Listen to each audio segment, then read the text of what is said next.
Querido Pai, obrigado pelo privilégio que o Senhor nos dá de estarmos aqui. Nós entendemos que precisamos do auxílio do Senhor para compreender a Tua Palavra. Eu peço que o Senhor, portanto, me esvazie mais uma vez e, ao mesmo tempo, preencha a minha vida, dando-me a capacidade didática e objetiva também, a fim de transmitir o conteúdo de forma clara e principalmente que impacte a vida de cada um de nós. Que o Senhor nos oriente, nos abençoe e nos reavive através do estudo das profecias. É a minha e a nossa oração, em nome de Jesus. Amém, Senhor. Então a gente vai fazer uma leitura aqui, apenas Apocalipse capítulo 1, versículo 9. Apocalipse capítulo 1, verso 9. O título da palestra é Da Sombra para a Luz. E o texto diz assim: Eu, João, irmão vosso e companheiro na tribulação, no reino e na perseverança em Jesus. Achei-me na ilha chamada Patmos, por causa da palavra de Deus e do testemunho de Jesus Cristo. Bom, cerca de 30 anos depois da morte de Jesus Cristo, a igreja cristã passaria pelos momentos mais sombrios, pelo menos até então, da história da igreja primitiva. No ano 54 depois de Cristo, Nero assumiu o trono do Império Romano. Nós estamos, portanto, na época do Império de Roma, lembrando que Roma foi dividida em 3 etapas: república, monarquia e império. O império dos anos 27 a.C. até o ano 476 depois de Cristo. E no ano 54, Nero assume o trono do Império Romano. Nero foi um homem inescrupuloso, um homem vil, um homem insano, um homem louco de verdade. Os historiadores de Ellen White chegam a dizer que Nero rasgou o ventre da sua própria mãe porque ele queria descobrir o lugar de onde ele foi gerado. Ele matou a mãe para descobrir de onde ele veio. Então Nero era um homem louco. E quando ele se assenta no trono do Império Romano, depois de 10 anos, Nero coloca fogo na cidade de Roma. Dizem os historiadores, entre os quais está John Fox. Quem nunca leu um livro chamado Livro dos Mártires, recomendo a leitura, muito bom. John Fox diz que Nero colocou fogo em Roma com o objetivo de buscar inspiração. Ele se considerava um grande artista e também para construir monumentos que tivessem o seu nome na cidade. Ele ateia fogo, portanto, na cidade de Roma. Eu já vou comentar sobre esses imperadores aqui. Então, ano 64, 10 anos depois, ele queima toda a cidade de Roma. O curioso é que as únicas cidades que não foram queimadas foram aquelas que eram densamente povoadas por judeus e cristãos. Isso deu a Nero uma desculpa para que ele culpasse os cristãos e os judeus do incêndio da cidade de Roma. Resultado, uma das maiores perseguições contra a igreja cristã já nos seus primeiros anos.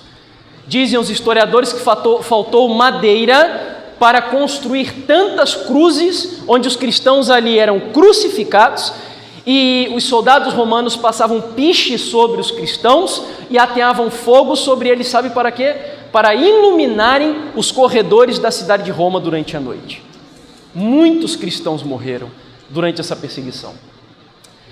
2 anos se passaram, na cidade agora de Jerusalém, uma rebelião de judeus que ficaram insatisfeitos com a profanação de um templo judaico que ficava na cidade, provocou uma revolta agora, ou uma resposta dos generais romanos.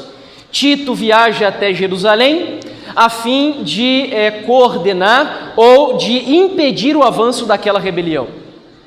Ano 66. Mais 2 anos se passaram, nós ainda estamos na época de Nero. Nero agora tira sua própria vida. Um homem que queria tanto o poder, a fama, o prestígio, ele acabou se suicidando. Por causa da loucura, o Senado queria depor Nero não aceitava que ele perdesse o seu poder, e então ele acabou tirando a sua própria vida, ano 68 depois de Cristo. Mais 2 anos se passaram, agora estamos no ano 70. Novamente em Jerusalém há uma grande rebelião. Os judeus agora estão revoltados mais uma vez contra os romanos. E uma vez mais Tito é enviado para conter o avanço daquela rebelião. Ellen White conta detalhes sobre este episódio no primeiro capítulo do livro O Grande Conflito. Se você quiser entender um pouquinho melhor o que aconteceu, leia o capítulo. E agora os judeus ficam ali acuados, os judeus são aprisionados, o templo de Herodes é consumido e os judeus agora se espalham ao redor do mundo todo. No mesmo ano 70, nós já estamos aqui agora na época de Vespasiano. Vespasiano, ele dá ali o projeto do Coliseu, e depois de mais alguns anos, Tito Flávio, ele inaugura o Coliseu, que seria conhecido como Teatro da Morte. Dizem os historiadores que no primeiro dia de inauguração do Coliseu, cerca de 100 mil cristãos morreram naquele espetáculo. Morreram consumidos pelas feras, eles colocavam peles de animais sobre os cristãos, para os lobos comerem, para os leões estraçalharem os cristãos, os servos de Deus que estavam ali. Alguns eram enviados para lutarem com gladiadores, só que sem armamento nenhum, a fim de divertir aquela multidão ensandecida que se deleitava com o derramamento de sangue dos servos de Deus. Bom, depois de mais alguns anos, ano 81, chegamos na época de Domiciano. Domiciano, este que você vê aqui, é o busto dele, imperador que vai do ano 81, ali está errado, depois de Cristo, até o ano 96 depois de Cristo. Foi o primeiro imperador romano que rogou para si o título de Senhor e Deus, e além disso, obrigou todo cidadão romano a queimar incenso para adorá-lo, e ali estavam os servos de Deus, os filhos de Deus. Como muitos cristãos da época mais primitiva já haviam morrido, entre os quais estavam 11 dos 12 discípulos de Jesus, Domiciano queria de todas as formas acabar com a história do cristianismo em Roma. E ele sabia que enquanto houvesse ainda vivo um apóstolo de Jesus Cristo, ele não teria como erradicar a fé cristã. Quem era o único dos 12 apóstolos de Jesus que ainda estava vivo aqui na época de Domiciano? Sabe quem é? O apóstolo João. E aí Domiciano tem uma primeira ideia satânica. E qual foi? A ideia foi aprisionar João, e segundo a tradição, segundo a história, e Ellen White confirma isso no livro Atos dos Apóstolos, João foi lançado dentro de uma caldeira de óleo fervendo. Isso era uma prática comum no Império Romano. Eles colocavam essas caldeiras dentro do Coliseu e ali eles lançavam os cristãos para serem consumidos por aquele óleo. Eu não sei, já foram para a feira comer pastel? Sabe aqueles tachos de óleo que fica aquela coisa borbulhando? Imagine aquilo caindo em você. É aquilo que acontecia o contrário, não caía no cristão. O cristão era lançado ali dentro. Depois de algum tempo eles tiraram a tampa e sabe o que aconteceu? João não estava nem cheirando fumaça, porque o mesmo Deus que protegeu os 3 amigos de Daniel na fornalha, ele entrou dentro desse tacho de óleo fervendo com João. E aí quando João sai dali, Domiciano fica louco, porque ele queria acabar com a vida desse último dos 12 apóstolos do Senhor Jesus. E a intenção agora de Domiciano, ele já viu que tentar matá-lo não ia adiantar. Então vamos enviar esse homem para uma ilha isolada do mundo inteiro, chamada Pátmos, que fica aqui na região da Grécia, bem próximo do mar Egeu, próximo de Atenas também, que é a capital. Aqui você tem a referência à ilha de Pátmos, e aqui a Pátmos dos dias de hoje, a Pátmos moderna. Curioso é que essa ilha seria apenas mais uma ilha, se não fosse a história do povo de Deus relacionada com esse local. Hoje ela é visitada por muitos cristãos aí ao redor, ao longo do ano. Bom, era uma ilha onde ficavam prisioneiros, onde ficavam homens maus da sociedade, que eram exilados ali. Domiciano, instigado pelo diabo, pensava que dessa maneira ele ia silenciar o apóstolo do Senhor Jesus, João, Mas mal sabia ele, olha que coisa fantástica, quando o diabo pensa que ele conseguiu neutralizar a obra de Deus, mal sabe ele que Deus é quem dá a palavra final.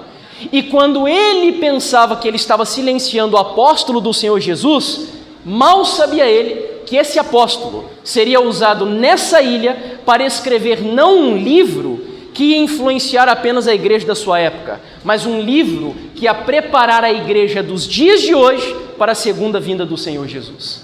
E foi isso que aconteceu. Foi nessa ilha, onde João foi exilado, humilhado, já um homem idoso, onde o Senhor Jesus apareceu para João para revelar os mistérios do livro do Apocalipse. Então vamos lá, já entendemos um pouquinho da introdução do texto que acabamos de ler, Apocalipse 1, versículo 9, e agora vamos entrar um pouquinho no estudo. Quando a gente fala de Apocalipse para a nossa sociedade hoje, o que vem na cabeça das pessoas normalmente? Medo, desgraça, catástrofe, destruição, não é isso? Não sei quantos já assistiram aqui os documentários do History Channel, National Geographic, Discovery Channel e etc. Apocalipse está sempre associado com destruição. E Hollywood tem usado muito esses termos, Apocalipse, Armagedon e etc., justamente para enganar as pessoas com essa visão. Aqui você tem o filme de Armagedon, que eu mencionei no sermão. Aqui é Apocalipse, sobre arrebatamento secreto, começo do fim. Aqui Resident Evil, Apocalipse. E um dos últimos, X-Men, Apocalipse. Não sei quantos aqui tiveram a tristeza de assistir 2 dos filmes mais recentes, supostamente bíblicos, promovidos por Hollywood, que foi o Êxodo, né? E o outro, Noé. Alguém chegou a ver esses filmes? Eu nem recomendo que veja. Eu vi um dia que eu estava na casa do meu pai não é cristão, nós paramos para assistir o filme, e de bíblico só tinha o nome de Noé, o resto não tinha nada a ver com a Bíblia. Então, a confusão. Na realidade, o objetivo deles é desconstruir o que a Bíblia ensina, para confundir a cabeça do povo. Bom, avançando ainda então, portanto, em conclusão, na mente de muitos Apocalipse é sinônimo de destruição. Mas será que é isso? Para outros, Apocalipse simboliza saber o futuro. E como as pessoas elas sempre andam muito curiosas em relação ao futuro, às vezes esse livro atrai eruditos, pessoas da área da astrologia e etc., para descobrir um pouco dos mistérios desse livro. Não sei quantos recordam, mas houve aí um suposto profeta, há alguns anos, chamado Nostradamus, que a mídia usava muito os materiais produzidos por ele para supostamente desvendar algumas profecias dos últimos dias. Só que as profecias de Nostradamus nem se comparam em nada com as profecias do livro do Apocalipse. Para outros, o Apocalipse, diferentemente, é um livro selado, um livro difícil de entender, um livro que a gente não deve gastar o nosso tempo. Mesmo na nossa igreja, tem alguns que chegam ao ponto de dizer assim: olha, eu prefiro estudar sobre o Cordeiro do que ficar estudando sobre as bestas do Apocalipse. Então fazem esse tipo de dicotomia que na realidade é prejudicial. O Apocalipse é o livro mais importante para os dias que nós vivemos. E diferente de ser um livro selado, ele é, segundo o próprio versículo inicial, a revelação de quem? O capítulo começa: revelação de Jesus Cristo, que Deus lhe deu para mostrar aos seus servos as coisas que em breve devem acontecer. Portanto, Apocalipse é sinônimo de quê? Revelação. Vamos para a palavra? Olha que interessante, não sei quantos tinham conhecimento disso. A etimologia da palavra Apocalipse, você vai entender inclusive por que eu dei o título que dei para esse tema. Lembra qual é o título? Da sombra para a luz. Olha que interessante. A palavra Apocalipse é uma palavra composta, onde calipto, do grego, significa em português sombra. Por exemplo, tem uma árvore que ela termina com essa palavra calipto. Que árvore que é? Eucalipto. Sabe o que significa eucalipto? Boa sombra. significa boa, e calipto, sombra. Portanto, calipto em português é sombra. E apo, em grego, significa em português para fora de, para longe de, retirado de. Por exemplo, apóstolos são enviados para fora do lugar onde eles vivem, para cumprir uma missão em outra região. Juntando as duas palavras, apocalipto ou apocalipse, nós temos uma tradução literal do termo: para fora da sombra. Se eu estou fora da sombra, significa que eu estou agora onde? Na luz. E se eu estou na luz, fora da sombra, portanto eu recebi uma revelação. Apocalipse, portanto, é a revelação de Jesus Cristo. Não é um livro selado, é um livro que vai apresentar para a gente a luz, os segredos de Deus para os dias finais da história da humanidade. Avançando ainda, sobre o conteúdo do livro, nele nós vamos encontrar tanto partes históricas como partes proféticas, ou seja, para o futuro, para o tempo do fim. Apocalipse, capítulo 1, versículo 19, nós encontramos essa característica do livro. Diz assim o texto: escreve, pois, as coisas que viste, e as que são, e as que hão de acontecer. A conclusão que eu tiro é que nesse livro nós vamos encontrar passagens que falam sobre os dias de João e ainda passagens que falam sobre os últimos dias, certo? Então, no Apocalipse, você não vai encontrar só profecias para o tempo do fim, não. Você vai encontrar a parte histórica, coisas que estão acontecendo hoje e algumas delas que ainda vão acontecer. E eu preciso ter discernimento para estudar e entender em que etapa do cumprimento profético nós estamos. Como foi que o Apocalipse chegou até nós?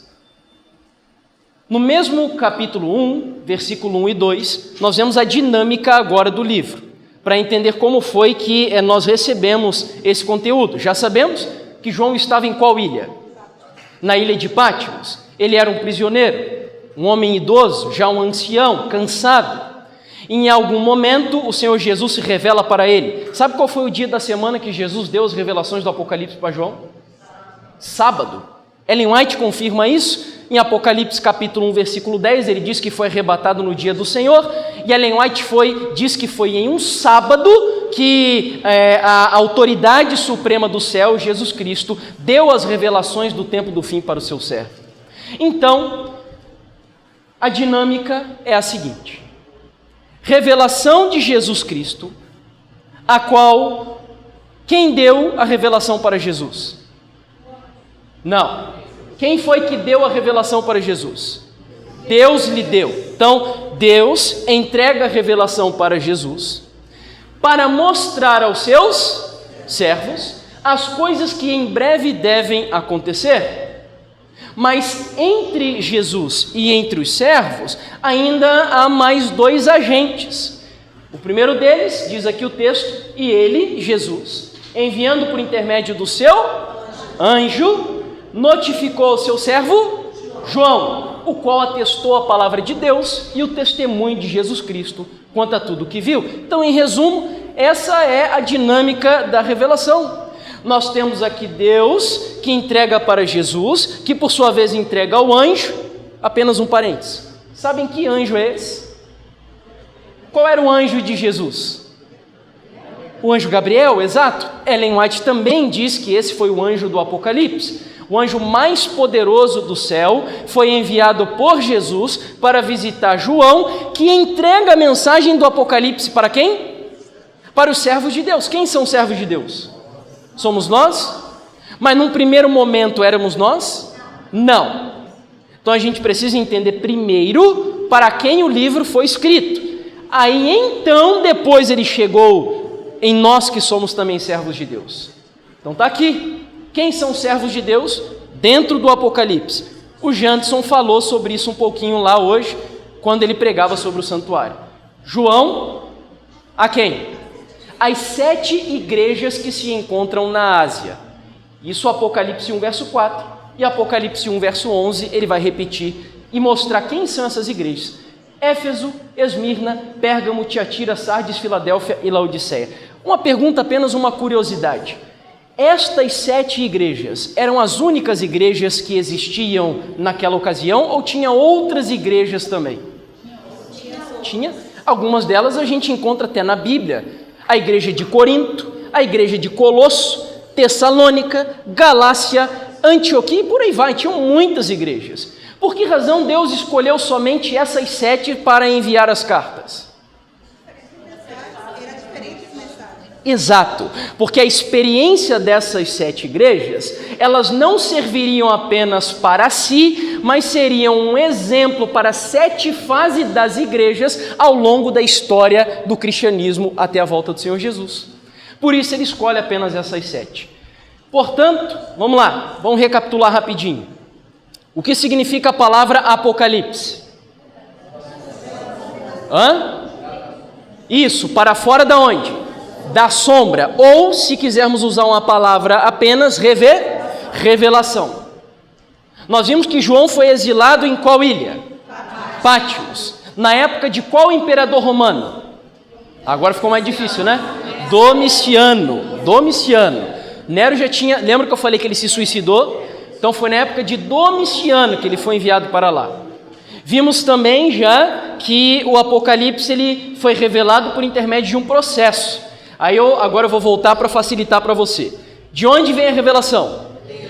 Deus entregou para quem? Jesus enviou para quem? Que anjo que foi esse? Gabriel. Gabriel entrega para que apóstolo? João. E João entrega para quem? Quem são os servos de Deus em primeiro lugar? As 7 igrejas. E quem são os outros servos de Deus em segundo lugar? Somos nós. Entendendo até aqui? Ok. Então vamos avançar agora para compreender um pouquinho da estrutura do livro. Um dos grandes estudiosos do Apocalipse aqui no Brasil é o pastor Vanderlei Dornelles. Não sei quantos já assistiram alguma coisa dele, tem materiais muito bons. O pastor Elias Brasil, que é o autor da Escola Sabatina, também é um outro especialista em profecias. O pastor Vanderlei escreveu esse livro. Quem não leu, eu recomendo que faça a leitura. O livro se chama Pelo Sangue do Cordeiro, a vitória do remanescente na batalha final. E a página, deixa eu só avançar aqui se tem a página. Não tem, ia passar para vocês, mas no decorrer do livro, logo nas primeiras páginas, o pastor Vanderlei diz que dos 22 capítulos do livro, João faz cerca de 2.000 alusões ao Antigo Testamento, incluindo aproximadamente 400 referências diretas e 90 citações literais do Pentateuco e dos profetas também do Antigo Testamento. Aí eu te pergunto, tem como entender corretamente o Apocalipse sem conhecer profundamente a Bíblia? Não, vou citar um exemplo para vocês. Eu me recordo que há uma época no passado, havia um grupo de irmãos pentecostais que eles interpretavam a besta que sobe da terra do Apocalipse. Lembra que ela tem 2 chifres? Lembra? Parece um cordeiro, tem 2 chifres. Sabe o que eles acreditavam? Que era a televisão. Eu não sei quantos aqui eram da época, talvez a minoria, mas da época que tinha aquela antena da televisão, que aí alguns até para melhorar a qualidade da imagem, colocavam o que lá, lembra? O bombril, né? O 1001 utilidades. Os mais novos aqui nem vão saber desse detalhe. Mas tinha um grupo que interpretava dessa maneira. Aí você me pergunta, da onde vem a ideia que besta significa televisão? Sabe da onde? Da criatividade, porque a Bíblia não fala nada sobre isso. Então eu preciso estudar a Bíblia para entender corretamente o Apocalipse. Não é à toa que nesse livro existem mais de 2.000 alusões do Antigo Testamento. Portanto, quer uma dica para você sair daqui do DYC? Compra um comentário bíblico adventista, estude materiais teológicos sobre o Antigo Testamento, para você aprender a aplicar melhor as profecias. Quer outra dica? Compre livros de teólogos que estudaram a fundo esse assunto. Dica para vocês, Mervyn Maxwell tem livro publicado pela CPB falando sobre as profecias do Apocalipse. Outro autor que eu sei que o pessoal da editora Pioneiros, se Deus permitir, em breve vai publicar esse material, do Ryan Smith. Ele tem um livro chamado Daniel e Apocalipse? Daniel e Apocalipse, né? Então nós temos muito conteúdo, a gente precisa estudar. Não adianta você que é jovem, principalmente, você vai para a faculdade, igual eu falei hoje lá de manhã, e se você for lá para dentro, com a sua fé mesquinha, se você acredita no que você acredita só porque a sua mãe te ensinou, o seu pai te ensinou, quando você for para lá você vai virar ateu. E eu gosto de ser bem transparente. Sabe por quê? Eu vi recentemente uma estatística dizendo que 70% dos jovens cristãos, quando entram na universidade, saem de lá, abandonam a igreja e viram ateus. Sabe o que é 70%? A cada 100 jovens que entram numa faculdade, 70 abandonam a igreja e param de crer em Deus. Sabe por quê? Porque a juventude de hoje é fraca. Não estuda, não tem vida de oração, não se envolve com a missão, que é só bagunça na maioria das vezes, não é? É festa, é fumaça, é show, é não sei o quê. Não, estude. Quando você entra lá, um professor seu, ele vai hostilizar a sua fé. Ele vai zombar de você, dizendo que quem crê em Deus é uma pessoa de intelectualidade mesquinha. E se você não tiver convicção histórica, teológica, arqueológica, científica do que você acredita, você vai abandonar os caminhos do Senhor. Eu não estou fazendo nenhuma profecia aqui. Eu estou usando dados científicos, estatísticos, para mostrar quão perigoso é o caminho que estamos percorrendo. Portanto, estudar. E o livro do Apocalipse é obrigação da juventude hoje dominar esse livro. Nós temos que estudar o conteúdo desse livro. Estrutura do livro. Primeiro eu vou dar uma estrutura simples e depois uma estrutura um pouquinho mais complexa. A estrutura simples é a seguinte. Atenção aqui. Do capítulo 1, versículo 9, até o capítulo 3, verso 22, o que nós encontramos? Mensagens às 7 igrejas da Ásia. As cartas são literais, com aplicação ampliada para a história do cristianismo. Então essa é a primeira parte do livro, é mais histórica, falando das 7 igrejas. Segunda parte, nós vamos dividi-lo em 3. É a parte histórica do Apocalipse, que revela a igreja cristã do primeiro século até o começo do período conhecido como tempo do fim. Então, olha lá. Primeira parte é da época de João, as 7 igrejas. Segunda, a parte histórica, que vai desde ali dos primórdios da igreja cristã até o início do tempo do fim. Terceira e última parte da estrutura do livro é a parte escatológica ou profética. Sabe o que significa a palavra escatológico ou escaton? Escaton vem do grego o último. Escatologia é literalmente o estudo do fim, ou dos últimos eventos da história da humanidade. Portanto, do capítulo 12 até o 22, é a parte escatológica, ou centrada no estudo dos últimos acontecimentos, indo até a volta de Jesus. Uma estrutura mais complexa é essa daqui, que não dá tempo da gente explorar. Mas essa é uma estrutura que foi descoberta por alguns estudiosos judeus, onde eles entenderam que o livro é dividido dessa maneira. Vocês conseguem perceber? Aqui você tem uma parte A, que é o prólogo, que se relaciona com uma parte A', que é o epílogo. B, a igreja de Deus na terra, vai se relacionar com B', que é a igreja de Deus no céu. Ou seja, o livro foi organizado assim. A primeira parte se relaciona com a última parte, seja por promessas, palavras que se repetem, depois você dá uma analisada nisso. Mas onde que o autor quer chegar quando ele organiza o livro dessa forma? Você percebe que no centro ali tem um destaque? Percebe? Bom, quando o autor do Apocalipse organizou o livro assim, o objetivo dele era destacar a parte central do livro. E o que nós encontramos na parte central? Capítulo 11, verso 19, até o capítulo 15, versículo 5. É justamente o tema do quê? Do grande conflito. É como se o Espírito Santo ele já orientasse João na composição do livro a organizá-lo, mostrando que o miolo central, a parte mais importante do livro, é o que vai acontecer do capítulo 11 até o capítulo 15, onde nós encontramos a mensagem dos 3 anjos, o surgimento da besta, da sua imagem, da sua marca, ou seja, tudo que faz parte da escatologia adventista para o tempo do fim. É a parte principal do Apocalipse. Estamos já encerrando essa primeira parte do seminário. Aqui, você ainda nota também que o Apocalipse tem uma outra estrutura. O Janderson falou sobre o santuário, e esse livro também pode ser dividido por 7 eventos que acontecem no santuário celestial. Todas as vezes que Jesus vai introduzir o começo de algo importante, o Apocalipse sempre inicia isso com um evento acontecendo no santuário. E aí você tem aqui os exemplos. Primeiro, antes das 7 igrejas, Jesus aparece no santuário.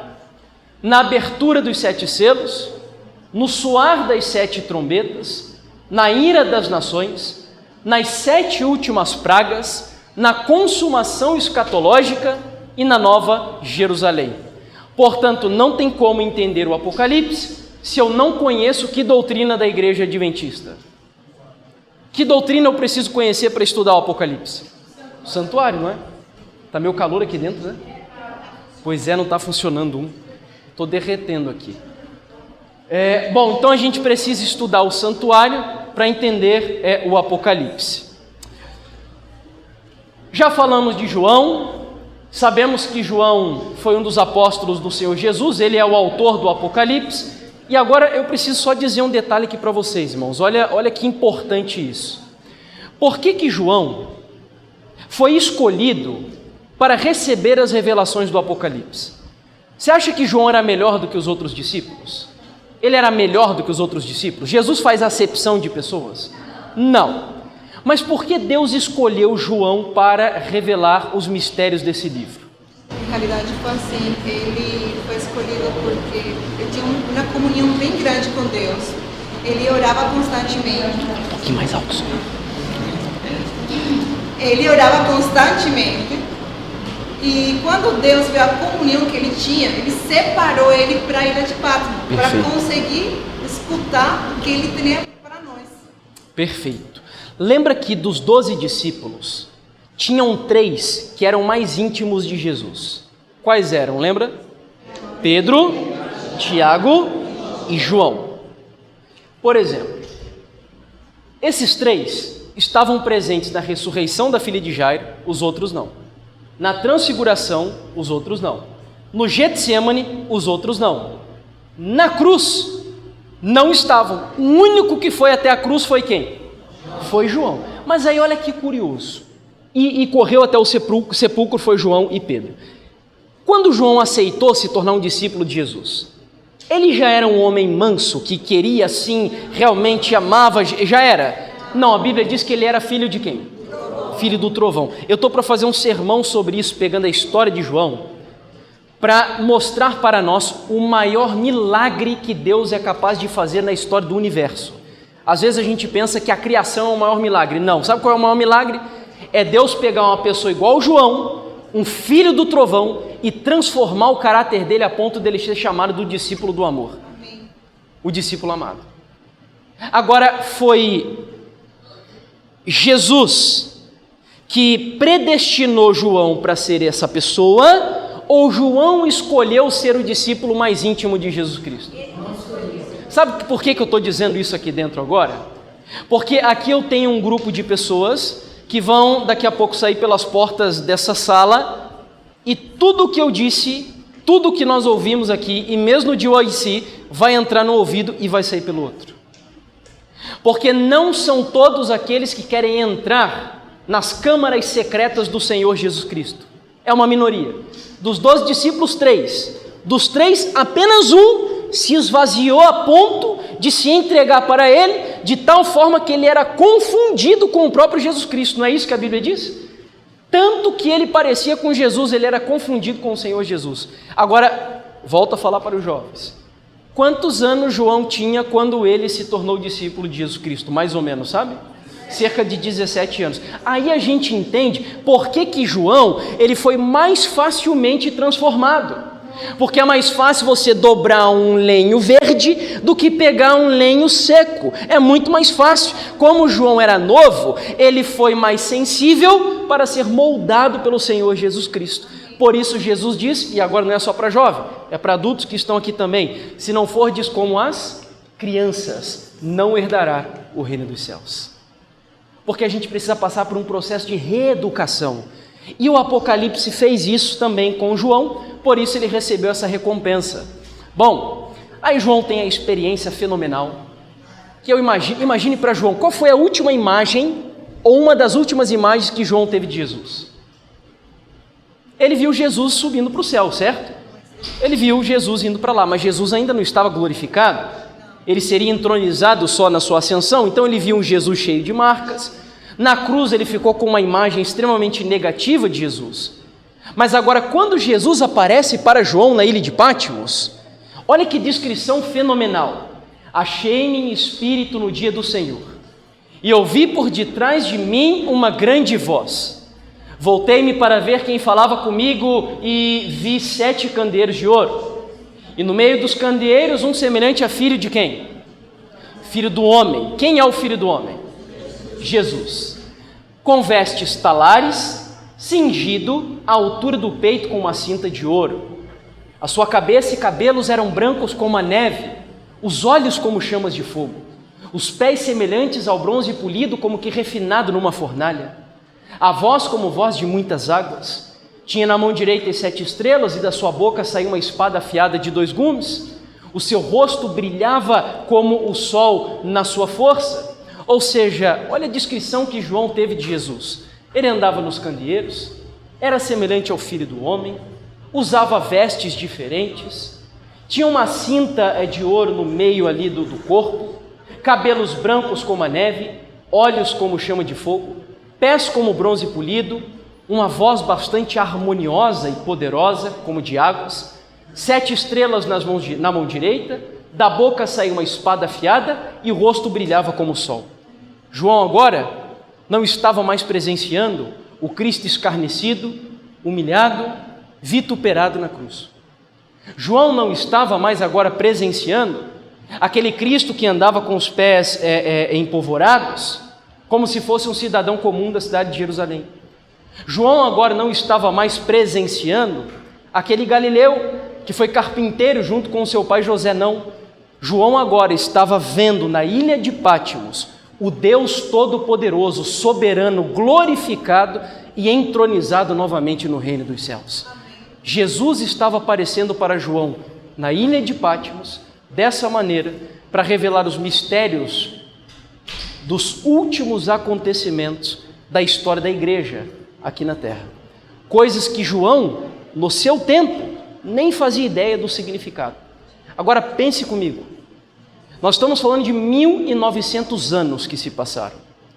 E enquanto o diabo pensava que ele tinha dado uma cartada final na igreja de Deus, exilando João na ilha de Patmos, nós temos nas mãos aqui agora o conteúdo desse livro até os dias de hoje. Com que objetivo? Para preparar você para ser um vencedor nessa batalha entre o bem e o mal nos últimos dias. E quando eu falo de vencedor, eu não posso terminar esse seminário sem mostrar para você que o Apocalipse, ele gira em torno também de 7 promessas. E todas as promessas que o Apocalipse faz são promessas para quem? Para quem são as promessas? Ao que vencer, aí a Bíblia diz que Deus vai dar que ele se alimente da árvore da vida. Ao vencedor, não sofrerá o dano da segunda morte. Ao vencedor, comerá do maná uma pedrinha e vai receber uma pedrinha branca. Aqui, ao vencedor, lhe darei autoridade sobre as nações. Ao vencedor, será vestido de vestiduras brancas. Ao vencedor, falou-ei coluna no santuário de Deus. E por fim, queridos, isso daqui, para mim é incompreensível. Eu não consigo nem entender o que vai ser isso. Ao que vencer, dar-lhe-ei a sentar-se comigo no meu trono, Jesus diz. assim como eu venci e me assentei no trono do meu Pai.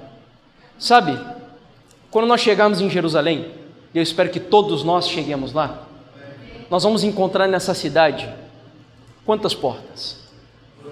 12 portas. Você se lembra do que essas portas são feitas? De pérolas. Você sabe por que as portas de Jerusalém são feitas de pérolas? Não? Você sabe como uma pérola é formada? É com sofrimento, não é? Uma concha, uma ostra, entra um grão de areia nela. E aquele grão de areia começa a magoar, a machucar a ostra. E para que ela se proteja, ela libera uma substância, cuja substância vai envolvendo aquele grãozinho. Essa substância que vai se acumulando e envolvendo esse grão, forma a pérola. Por isso que a pérola é algo tão precioso, tão difícil de se encontrar e tão caro. Porque o processo é lento e, além disso, é muito complicado. Não tem como você produzir aquilo assim de forma natural. Ou seja, a pérola, para ser formada, ela passa por um processo de sofrimento. Onde eu quero chegar com isso?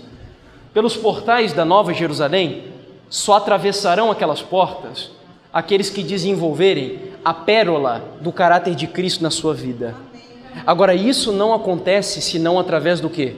De sofrimento. Através de sacrifícios, de abnegação. Você vai ter que abrir mão de coisas, sim. Você vai ter que se privar de assistir algumas coisas, sim. De ouvir algumas coisas que estão acabando com a sua fé. Talvez de andar com grupos de amigos que estão destruindo você. É sacrifício. Eu me lembro até hoje, quando eu decidi me tornar adventista, minha avó me ligou do Rio de Janeiro e ela disse: meu filho, você está traindo a sua família. E eu tinha 15 anos de idade e a minha mãe e meu pai ainda me sustentavam dentro de casa. E eu fui tomando decisões e decisões, não foi nada fácil. Mas quando eu entendo que pelos portais de Jerusalém só atravessarão os vencedores, queridos, não hesitem. Aceitem o sacrifício como um método pedagógico de Deus para preparar você para ser um vencedor e receber as promessas que Ele fez para todos os vencedores no livro do Apocalipse. Amém. Tá bom? Então a gente vai fazer um intervalo agora. Já deu horário, né? Vamos fazer só uma oração? Vamos ficar de pé? E o outro tema vai ser sobre a verdade presente. Aqui mesmo, Querido Pai, Deus eterno, nós agradecemos ao Senhor, porque 1900 anos se passaram, o diabo tentou fazer de tudo para acabar com esse livro, o Apocalipse. Perseguiu, queimou, atrapalhou a tradução, mas nós chegamos hoje, 2020, na nossa época, e nós temos o privilégio de ler o conteúdo desse livro, que foi registrado pela mão de um homem, mas que foi revelado pelo Espírito Santo de Deus. De nada adiantará conhecermos a estrutura, a história e tudo aquilo que está por trás da geografia, dos números desse livro, se não deixarmos que o seu conteúdo transforme a nossa vida. E é isso que eu quero pedir ao Senhor, que a experiência de João na ilha de Patmos, a experiência de sofrimento, mas uma experiência gloriosa ao mesmo tempo, seja a experiência de cada um de nós.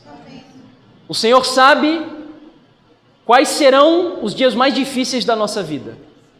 Talvez eles ainda nem tenham chego, mas eu quero pedir que o Senhor nos prepare para que enfrentemos cada um deles como vencedores em nome de Jesus. E que assim o nosso caráter seja lapidado, preparado, burilado, Senhor. De tal maneira que quando Jesus olhar para nós, que Ele veja que nós somos transformados pela graciosa e poderosa palavra do Senhor. Amém. Nos dê a Tua bênção e a Tua paz e nos ajude a amar esse livro que foi escrito para os nossos dias. Em nome de Jesus. Amém, Senhor Deus.